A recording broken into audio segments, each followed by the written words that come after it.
દર્શક મિત્રો, આપ જોઈ રહ્યા છો વર્ધમાન 24 ન્યૂઝ. વર્ધમાન 24 ન્યૂઝને સબસ્ક્રાઇબ કરો, લાઇક અને શેર કરો. લખતર જમર રોડ ઉપર ફોર વ્હીલ કારને ડમ્પર પાછળથી ઠોકર મારતા ફોર વ્હીલર રોડ નીચે ઉતરી જતા અકસ્માત સર્જાયો. ફોર વ્હીલ કારના ડ્રાઈવરના જણાવ્યા મુજબ પાછળથી આવતા ડમ્પર ચાલકે ફૂલ સ્પીડમાં ગફલતભરી રીતે ડમ્પર ચલાવી ઠોકર મારી હતી.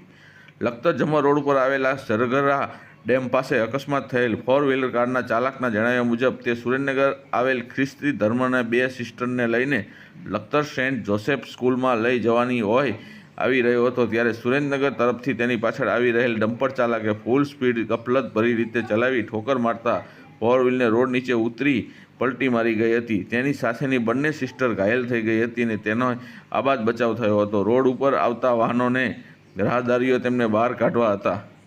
લખતર પોલીસ સ્ટેશનમાં અકસ્માતની જાણ થતાં લખતર પોલીસ સ્ટાફના ઘનશ્યામભાઈ મિસિયાવા, ધનજીભાઈ કાજિયા સહિતનો સ્ટાફ પીસીઆર વાહન લઈને ઘટના સ્થળે પહોંચી ગયા હતા અને ડ્રાઈવર પાસેથી અકસ્માત થવા અંગે જાણકારી મેળવી હતી.